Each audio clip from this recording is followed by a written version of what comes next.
Les invitamos a una conversada. La Conversada, diálogos para no olvidar. Un programa para hablar de memoria histórica y derechos humanos. La Conversada, una producción de la Fundación Arte Social con el apoyo de Bocaribe Radio, desde la Casa de la Memoria Histórica de Barranquilla.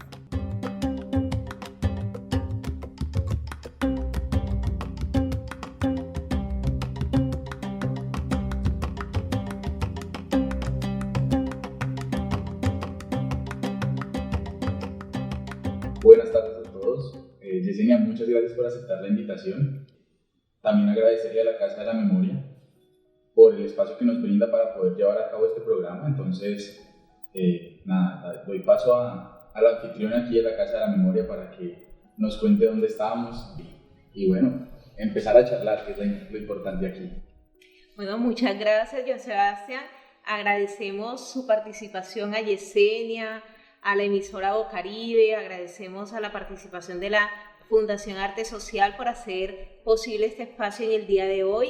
Como ya lo mencionaste, nos encontramos desde la Casa de la Memoria Histórica del Distrito de Barranquilla, un lugar, su casa, mi casa, nuestra casa, el lugar donde hablamos y desarrollamos construcción de memoria histórica y también donde estamos haciendo procesos de construcción de territorios de paz en el Distrito de Barranquilla.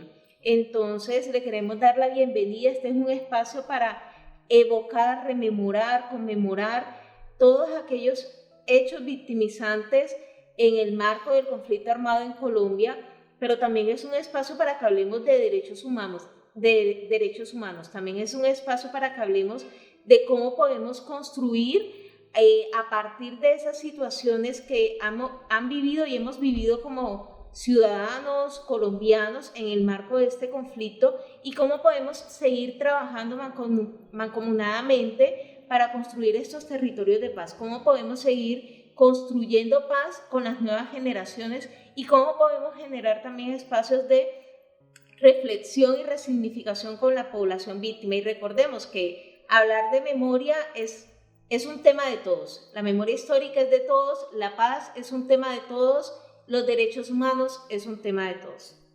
Bueno, Zulay, muchas gracias por prestarnos este espacio y poder llevar a cabo la conversada. Y bueno, ¿quién mejor persona para presentarse que esa persona misma? El día de hoy nos acompaña Yesenia Pérez, de la Defensoría del Pueblo. Entonces, Yesenia, bienvenida a este espacio. Gracias por aceptar la invitación y por favor cuéntanos quién eres, de dónde vienes, qué haces y cuál es tu función aquí en este espacio.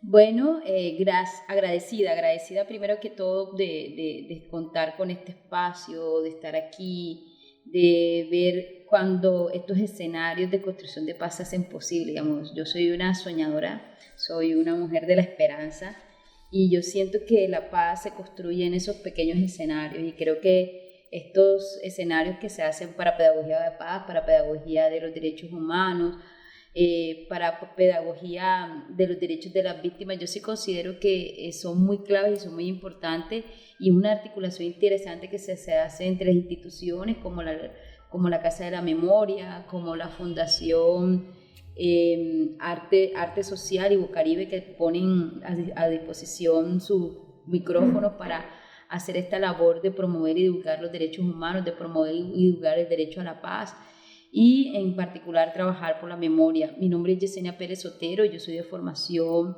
socióloga con estudio de posgrado en construcción de paz y trabajo en la Defensoría del Pueblo, soy la asesora de promoción y educación de derechos humanos y estoy súper contenta de estar aquí hoy de invitada para hablar de un tema que me gusta, que me apasiona y creo que contribuye mucho a hablar de la paz, pero de la paz de forma práctica, no el discurso. Digamos, cuando uno trabaja el tema de memoria, uno se da cuenta que a veces echa uno mucha carreta, que uno quiere que la gente aprenda paz por teorías, conceptos, enfoques, que eso es importante, la parte conceptual y teórica de estos temas que estamos hablando, pero cuando uno utiliza un mecanismo, un medio como la memoria histórica para abordar estos temas con la gente, las personas logran niveles de solidaridad, de empatía y de comprensión que no se logra en una clase magistral.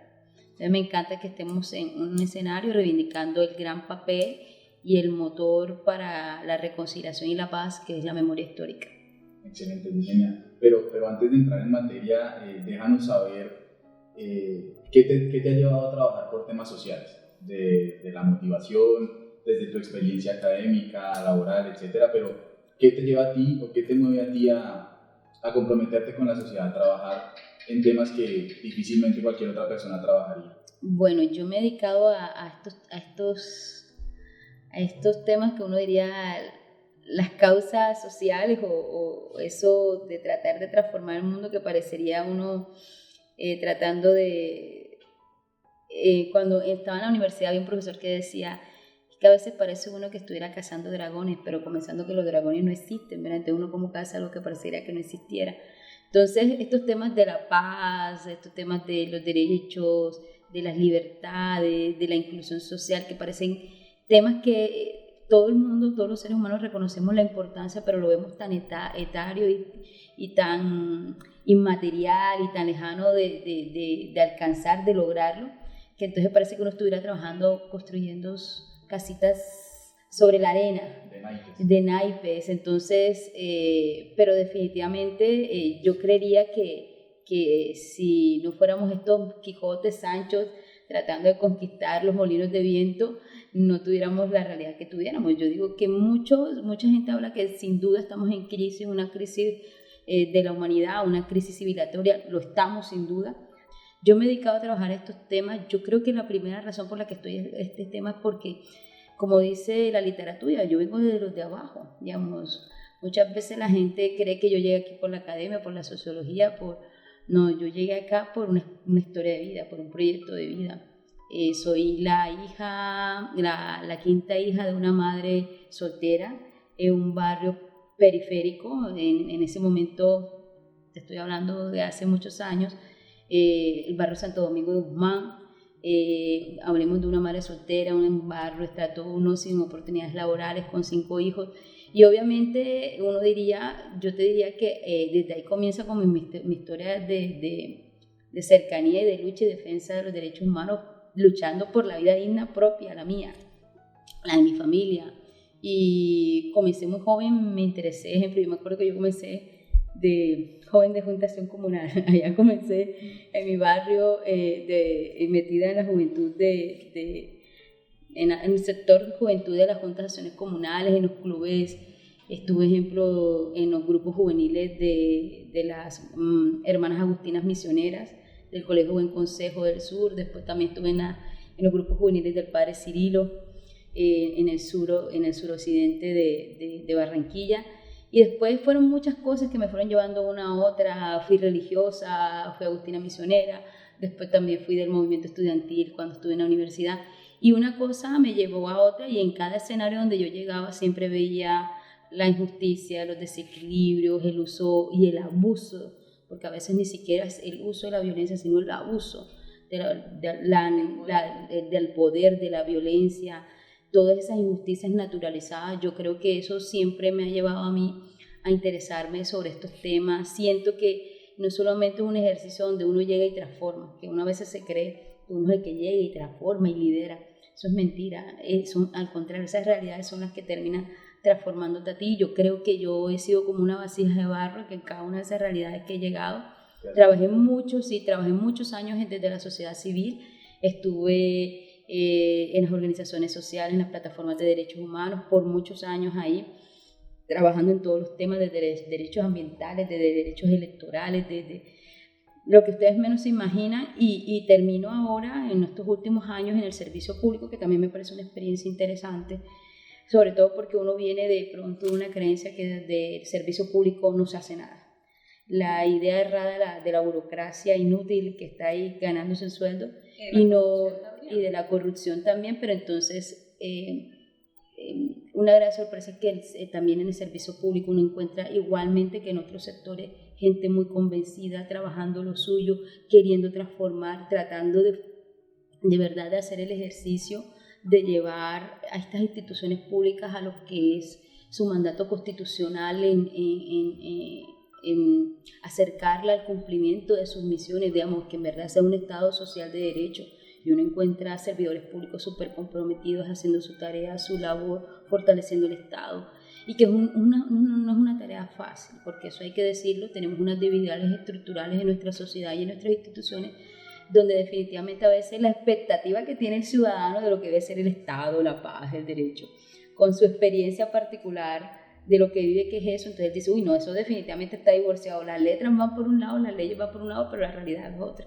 Entonces hay muchos servidores públicos, pero también hay mucha sociedad civil, muchos jóvenes, mucha gente muy importante en esta sociedad que está tratando de cerrar esa brecha, que eso que está ahí en el mandato constitucional, eso que está ahí prometido, que debe ser nuestro ideal, se acerca a nuestra realidad, y yo creo que en esa tarea debemos contribuir todas y todos desde el rol que tengamos.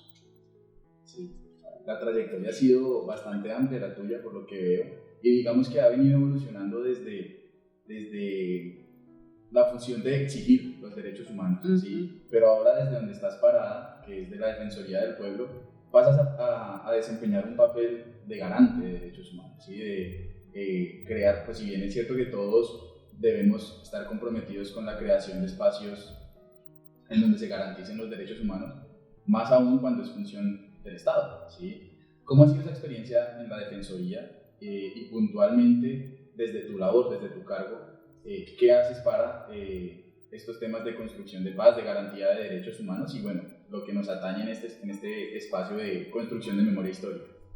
Bueno, la Defensoría del Pueblo yo creo que es de las instituciones más bonitas no porque trabaje en ella, pero sí considero que la Defensoría del Pueblo es una de las instituciones más bonitas del Estado, porque es que tiene una noble labor, digamos, la Defensoría, todas sin duda, cada una de las instituciones del Estado, desde las fuerzas públicas, pasando por los entes territoriales, los entes de control, tenemos una labor de materializar el mandato constitucional, de hacer posible el Estado social de derecho. Todas somos garantes, sin excepción, todas somos garantes de los derechos humanos.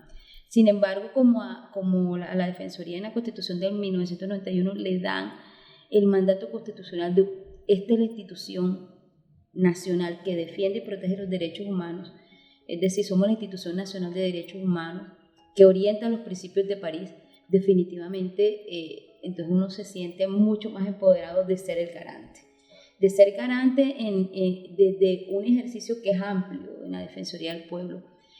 Uno creería que de pronto recurriendo a una acción legal es la primera opción y la más eficaz para garantizar un derecho. La Defensoría está convencida de que, y por eso es el área donde yo estoy, que es el área de promoción y educación de derechos humanos, y es que el primer escalón y ese eslabón para comenzar a hacer todo el andamiaje en materia de derechos humanos, en materia de cultura de paz, en materia de construcción de paz, sin duda es la educación en derechos humanos. En la medida que nosotros tengamos ciudadanos, ciudadanas, niños, niñas, mujeres, grupos poblacionales de toda la diversidad que tenemos en Colombia, empoderados de sus derechos, muy empoderados de su ciudadanía, conociendo el papel de cada institución, las rutas de atención, el deber ser de los servidores públicos, vamos a cambiar drásticamente. Porque una de las cosas que debilita nuestro Estado, nuestro situación de derechos humanos es el desconocimiento de los derechos humanos, que no solamente es un desconocimiento, hay que decirlo, no solamente es un desconocimiento de la ciudadanía, también un desconocimiento, ejemplo, de los que estamos en el servicio público. De pronto yo me aprendo mis funciones ABC, pero eso que el servicio público que tiene que ver con la garantía de derechos humanos, el servicio público que tiene que ver con el Estado social de derecho, el servicio público que tiene que ver con la atención al ciudadano. Entonces, exactamente, pero entonces la gente dirá, no, este tema de derechos humanos es de la Defensoría del Pueblo, no sabiendo que en cualquier rol, el que está en la Policía Nacional, el que está en la alcaldía, el que está en la personería, el que está en el Instituto de Bienestar Familiar, todos son garantes de los derechos humanos. Es son una competencia, responsabilidad y obligación de hecho, esa es la institucional. No, y eso es una naturaleza del Estado, digamos. El Estado no es que es un Estado chévere y por eso es que garantiza los derechos humanos, no. Es una obligación natural, hace parte de su naturaleza el garantizar los derechos. De hecho, todo Estado social democrático de derecho, en estos que están cobijados dentro de la Declaración Universal de los Derechos, pactaron los Estados partes de que sus Estados iban a ser garantes de derechos, es decir, tenían la obligación de proteger los derechos humanos, de defenderlos y de satisfacerlos. Entonces, Desde la Institución Nacional de los Derechos Humanos, que es la Defensoría del Pueblo, encontramos un escenario privilegiado de eso, que va desde educar en derechos humanos, que va desde promocionarlo, que va desde el seguimiento a la política pública, de promover la política pública con enfoque de derecho, con enfoque diferencial, con enfoque territorial, que va desde acciones y recursos judiciales, que va desde la Defensoría Pública, que cuando alguien no tenga cómo acceder a la justicia o un representante legal por sus condiciones socioeconómicas, la Defensoría le asigna un defensor público, en los casos de ley que tenemos otorgado ley, hacerlo, que va desde incidencias en la política pública, seguimientos a las acciones, acompañamientos a las comunidades más vulnerables, misiones humanitarias, alertas tempranas, es decir, ese sistema de alertas tempranas que advierte las situaciones de violación de derechos antes que pase y que hace recomendaciones para que puedan intervenir de ella de manera temprana, antes que se den. Entonces, desde todo, fíjense, atendiendo, de hecho, desde la atención y quejas, también recibiendo quejas de no servicio, de no atención en otras instituciones, desde todas esas áreas, nosotros venimos tratando de que sea de una garantía de los derechos humanos, pero sin duda haciendo un fuerte énfasis en el saldo pedagógico, en la formación en derechos humanos, que consideramos que eso va a contribuir mucho a que avancemos significativamente. Entonces, una pregunta, ¿cambió tu percepción desde antes de que entraras a la Defensoría del Pueblo? Es decir, uno normalmente cuando trabaja desde las organizaciones o desde los grupos de presión suele tener una idea de exigencia de derechos humanos, de que se brinden los espacios propicios para que los derechos humanos no sean vulnerados, pero si ya como parte de un equipo público, digámoslo de alguna manera, y te das cuenta de la realidad, ¿cambió tu percepción al respecto? Yo creo que de las cosas interesantes que a mí me han pasado en mi vida profesional y laboral, creo que es eso. Digamos, una de las cosas cuando yo comencé a trabajar en la Defensoría del Pueblo, siempre tuve un ejercicio de espejo, de recordarme la Yesenia que a veces estaba afuera, que era la Defensoría que existía. Entonces yo decía, no, me acuerdo que la Defensoría se tiene que meter en la discusión de planes de desarrollo. Y yo le mandaba cartas a la Defensoría para que participara, dieran su documento. Y cuando yo estuve adentro dije, no, la Defensoría tiene que participar, porque imagínate yo aquí adentro y no se hace. Entonces, digamos, ha sido un ejercicio interesante porque también ha sido cumplir mi expectativa de ciudadana. Siempre tengo de referente la ciudadana que estaba afuera y esperaba algo de la Defensoría, entonces trato como de acercarme a eso. Creo que el servicio público, fíjate, una cosa interesante del servicio público es que también me he dado cuenta que el servicio público tiene unas exigencias de condiciones humanas muy fuertes.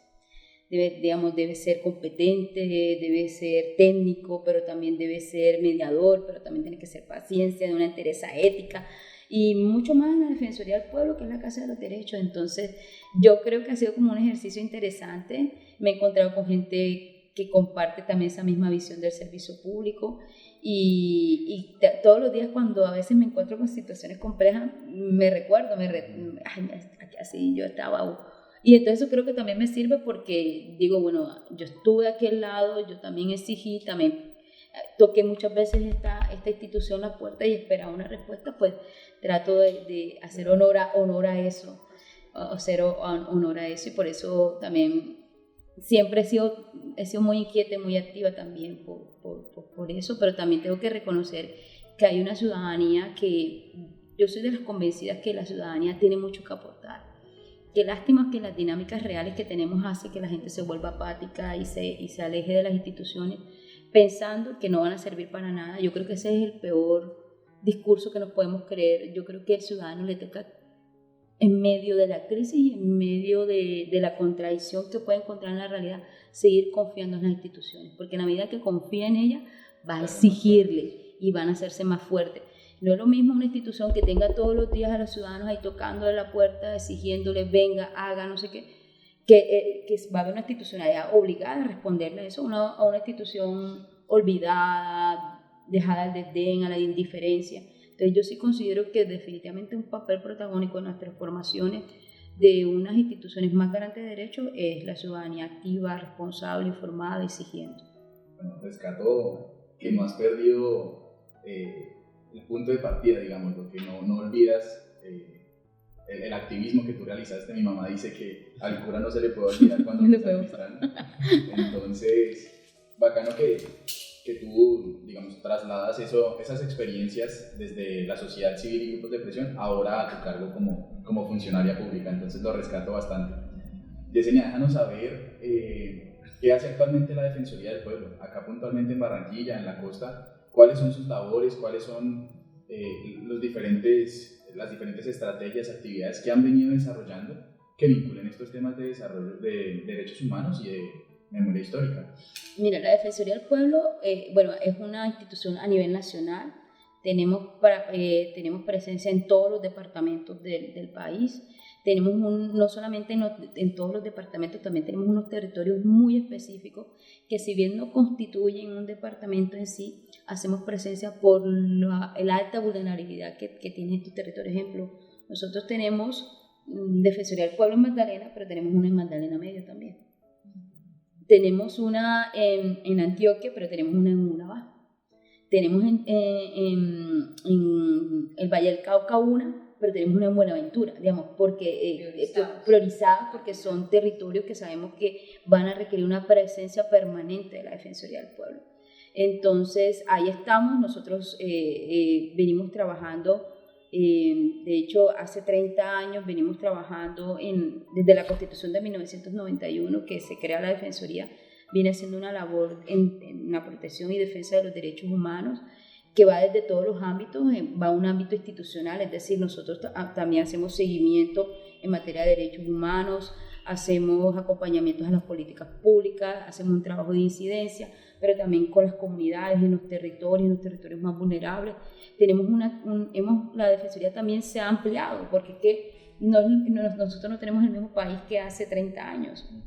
Entonces, sin duda, en 1991 se tuvo una visión de que definitivamente Colombia tenía que fortalecer el Estado Social de Derecho, y por eso se crea esta institución.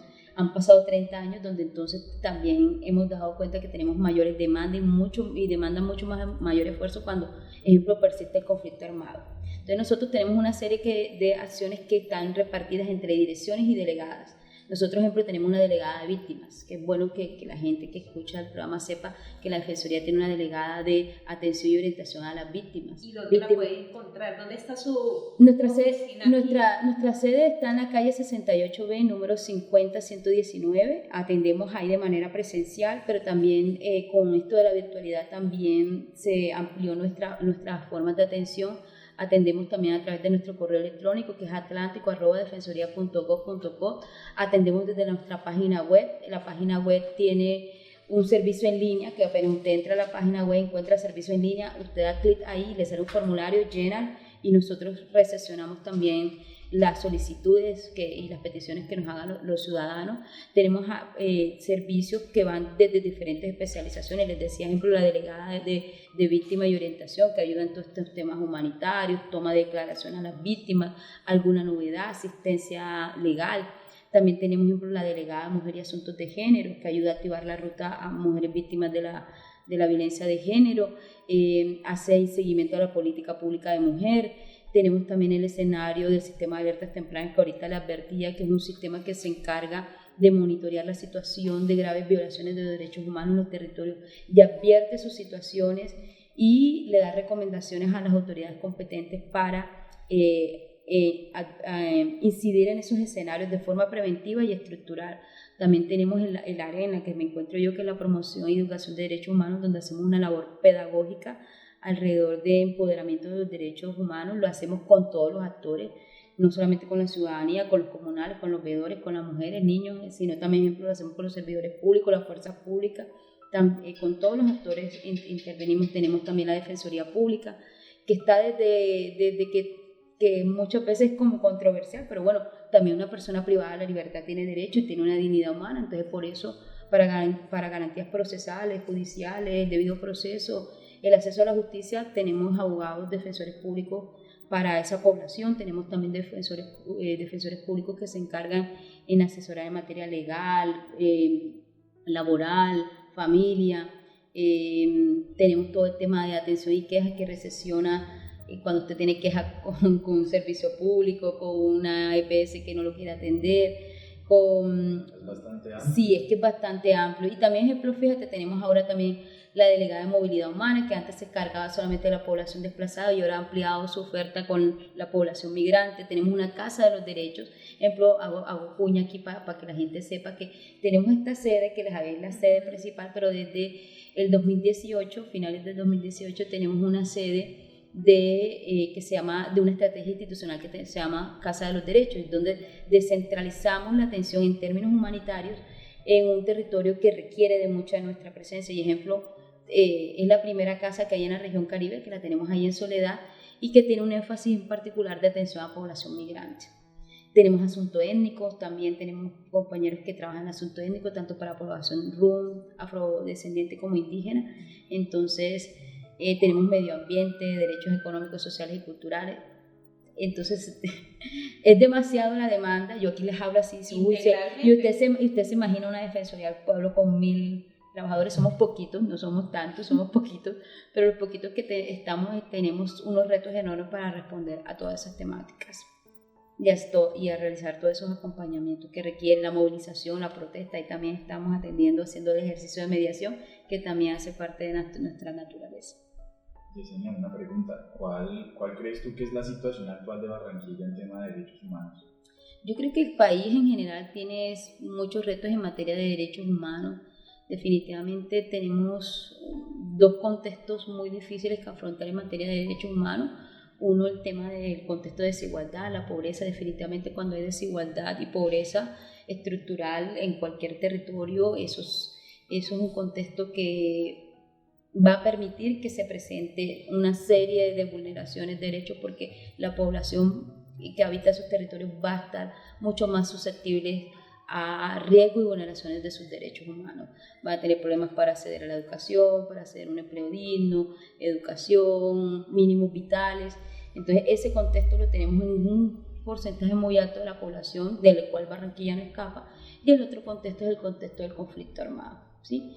Entonces, en ese contexto del conflicto armado, yo considero que, si bien yo soy de las que a veces digo que en Barranquilla y el Atlántico tiene un reto de tener una narrativa distinta y una aproximación distinta al conflicto armado, y que sirva este ejercicio que están haciendo ustedes memoria, porque ejemplo, cuando uno dice Barranquilla Atlántico, eso no es sinónimo de conflicto armado, porque aquí no hubo confrontación, aquí consideramos que sí, exacto, no hay actores armados, aquí no violencia, y creemos que la ciudad solamente es receptora. Entonces siempre hemos pensado en un territorio receptor de población desplazada forzadamente. Eso primó mucho en la lectura, pero hace más o menos década y media, creo que desde Justicia y Paz, creo que también eso de las verdades y los procesos transicionales como ayuda, ejemplo, desde Justicia y Paz, y también desde unos esfuerzos de las víctimas y de muchos sectores de defensoras y defensores de derechos humanos, comenzaron a posicionar un tema de, ojo, vamos a hacer una lectura distinta de Barranquilla del Atlántico.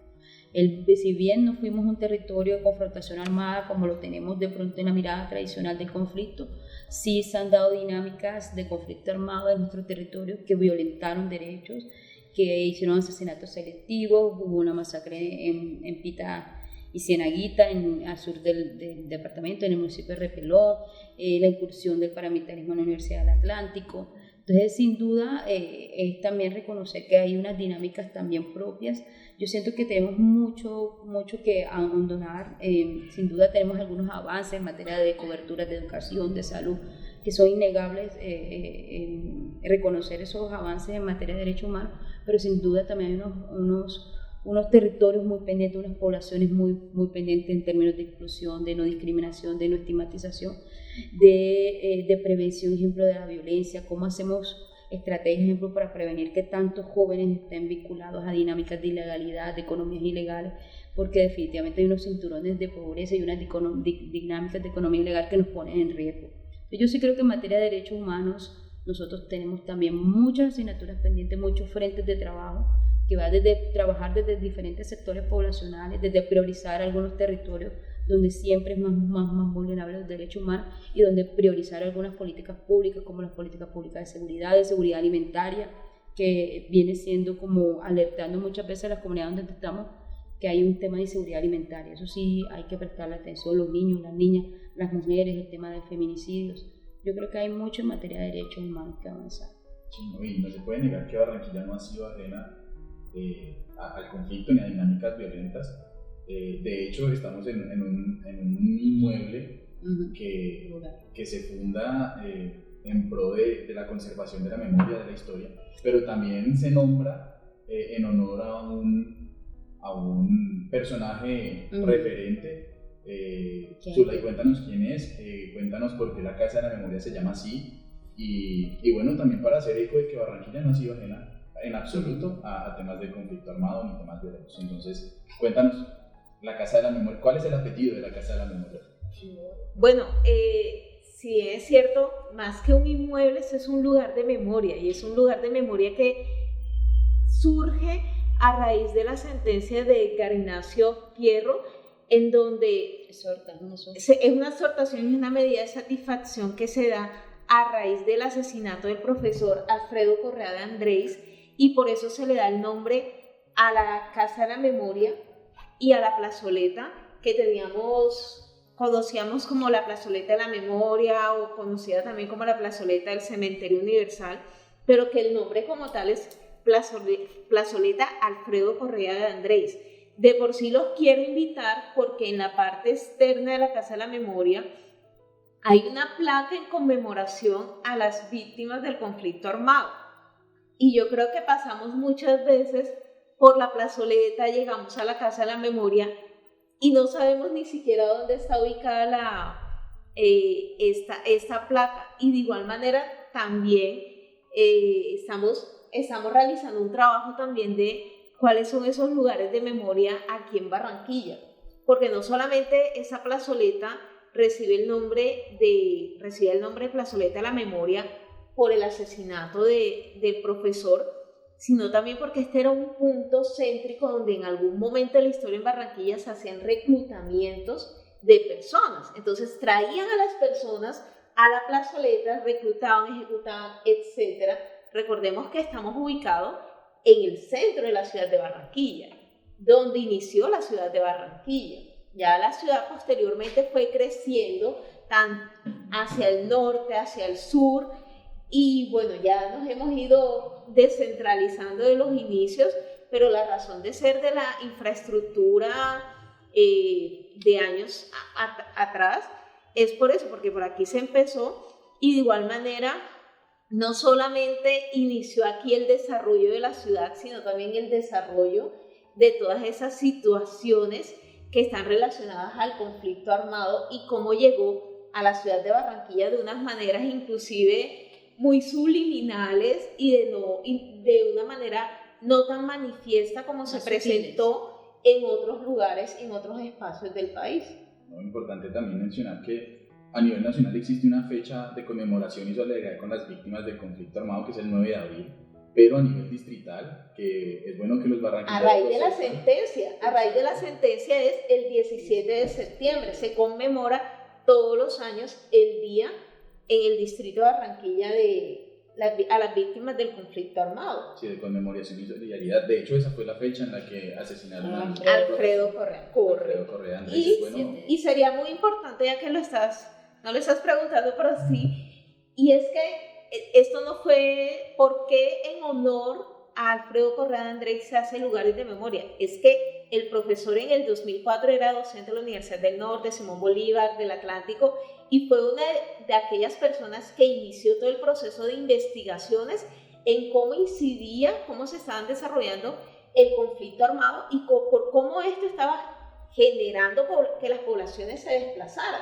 Entonces, y por eso es que tuvo tanto y tiene tanto revuelo y tanta importancia en esta temática. Él fue pionero en los estudios de desplazamiento forzado de Alfredo Correa. Fue pionero en hacer análisis de cómo se atendía a la población víctima, qué derechos se le vulneraban a una persona cuando era desplazado, los bienes jurídicos de la población. Y la incidencia, porque cuando empezaron a surgir todos estos desplazamientos y fueron visibilizados, y cuando ya se tornan en materia de investigación es porque ya tenemos un muestreo poblacional de donde poder desarrollar y donde sacar unas conclusiones también que no solamente tocaban al tema investigativo, al tema de construir conocimiento, sino que esto también evidentemente tocaba las instancias institucionales y no institucionales en fin. Pero bien, excelente que hayamos mencionado el apellido de la Casa de la Memoria, para que empecemos a cambiar la referencia del Parque Universal y empecemos a llamarlo como la plazoleta Alfredo Correa de Andrés, como la Casa de la Memoria Alfredo Correa de Andrés. Y bueno, conmemorando siempre eso que sucedió y que no podemos negar. Yesenia, para ir cerrando, tú estuviste mencionando la situación actual de derechos humanos de Barranquilla y de Colombia. ¿Cuáles son los retos que tiene la Defensoría o qué está haciendo actualmente la Defensoría por evitar esa vulneración de derechos humanos? Tengo entendido que ustedes están cumpliendo y están celebrando 30 años desde el inicio. Entonces, ¿qué han venido desarrollando? ¿Qué estrategias han venido utilizando? Bueno, yo creo que el mayor reto que tiene la Defensoría es continuar su labor, continuarla con más fuerza, continuarla con mucha mayor cobertura, con mucha mayor incidencia, siendo voz, haciendo acompañamiento. Creo que también la Defensoría tiene en estos temas que estamos trabajando, ejemplos de construcción de paz, de derechos, seguir ampliando eso. De hecho, ahora con la pandemia pudimos desde la Defensoría, ejemplo, habilitar nuestra aula virtual para en materia de derechos humanos y en educación en paz. De hecho, le hago la invitación a quienes nos escuchan de que entren a la página de Defensoría, busquen el campus virtual y van a encontrar desde cursos virtuales para hacerlo, que reciben su certificado por correo, desde Spotify, videos pedagógicos en YouTube, que tenemos canal en YouTube y en Spotify con todos estos temas para seguir profundizando. ¿Cómo se llaman esos canales? El canal de YouTube se llama El Saber de tu Derecho. Y ahí van a encontrar videos pedagógicos alrededor de derechos humanos, en materia de protesta, en varios temas que tenemos. Y en el de Spotify, La Voz de tus Derechos, que también van a encontrar varios audios que les van a ayudar a seguir hablando de estos temas. Seguimos trabajando desde nuestras alertas tempranas, desde la atención al público, desde el acompañamiento a las comunidades. Definitivamente desde los espacios interinstitucionales, la Defensoría hace también un ejercicio de acompañar esos espacios interinstitucionales, también haciendo recomendaciones, seguimientos.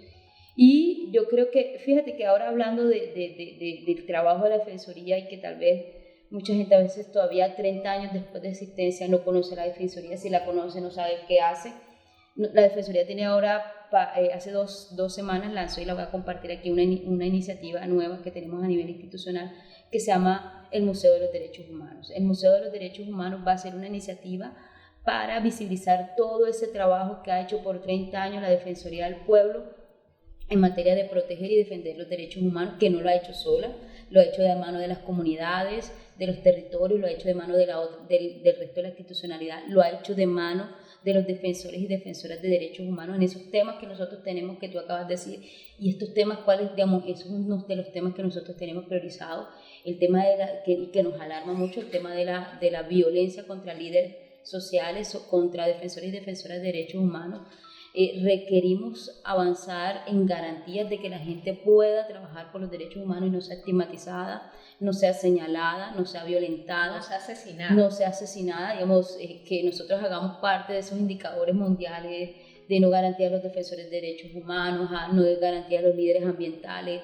Eso definitivamente, eso es seguir perpetuando esa violencia endémica que debemos darle como otro giro. Y este museo, de hecho este museo tiene una parte, uno de sus componentes es hacer también como honor a esa labor de los defensores y defensoras de derechos humanos en Colombia. Entonces este museo, que va a ser el Museo de los Derechos Humanos, que espero cuando se materialice ya toda esta iniciativa poder llegar aquí y comentarles, ya se hizo. Y ahí está la plazoleta, lo estaba hablando del museo itinerante. Entonces va a tener 3 estrategias ese museo. Una va a ser un museo físico, un espacio en nuestra sede nacional, donde va a tratar como de sistematizar y visibilizar toda esa labor de los 30 años que se ha hecho desde las alertas tempranas de la promoción y educación de derechos en Bogotá. Allá en nuestra sede nacional va a estar como ese museo de los derechos humanos. Y tiene otras 2 estrategias, un museo itinerante que lo acabas de mencionar tú. Me comprometo que cuando vengo a Barranquilla lo pongo acá en la Casa de la Memoria. Por Dios, la plazoleta es bastante grande. Entonces, donde va a estar por las regiones haciendo como el ejercicio también del museo, de hacer construcción de memoria alrededor de los derechos humanos. Y por último va a tener como un escenario virtual que ya podemos acceder todos y ojalá toda la población tenga acceso a la virtualidad para que pueda acompañar, porque es importante, ya que estamos hablando de la memoria, este tipo de ejercicios, por ejemplo, a veces como tú decías, la memoria yo nada más la vengo y la suscribo a un tema de memoria de los sufrimientos y los daños que tuvo la víctima. Y no vemos todo el potencial que tiene la memoria, ejemplo, para visibilizar lo invisibilizado, para reconocer los otros, para mirar de manera reflexiva un pasado que tiene acontecimientos dolorosos, horrorosos, de que hay que reconocer que muchos de esos, la mayoría de esos dolores y de esos hechos no debieron ocurrir, no tendrían que tener un acontecer en nuestra historia, de que no solamente la víctima salió dañada, porque como decía Hemingway, cuando doblan las campanas no solamente doblan por mí, también doblan por ti, y en la medida que la dignidad de los otros seres humanos sea disminuida, va a ser disminuida la dignidad propia. Entonces, este tipo de iniciativas, la que hacen ustedes aquí en la Casa de Memoria, la que hace la Fundación, la que hace Bocaribe, desde las comunicaciones, desde la que tiene la Defensoría, haciendo lo que queremos eso, que la memoria también tenga un reconocimiento plural de las diferentes realidades. Muchas veces dice la gente, no, porque yo soy víctima. De hecho, nosotros tenemos hasta de un mismo acontecimiento, que una persona que vivió el mismo acontecimiento con la otra, tiene 2 visiones distintas. Porque yo lo sufrí de una manera y ella lo sufrió de otra. Es que a mí, yo tuve que salir desplazada, pero el otro dice, no, para mí me mataron mis hijos. Digamos, fue la misma situación, pero fíjate, tienen unos acontecimientos y unos efectos sobre los derechos de la vida. Entonces yo sí considero que estos ejercicios de memoria son muy interesantes. La Defensoría privilegia el escenario de la memoria, como les decía ahorita, como herramienta pedagógica, pero también como escenario de encuentro, pero también como posibilidad de visibilizar lo invisibilizado, como también un ejercicio de solidaridad, también de memoria, de reconocer ese pasado doloroso, pero también que la memoria nos permita no solamente mirar el pasado, sino también nos permite mirar el futuro, queda aquello, nos queda de lecciones aprendidas, pero también proyectamos un espacio, un futuro distinto donde eso no se repita, las garantías de no repetición.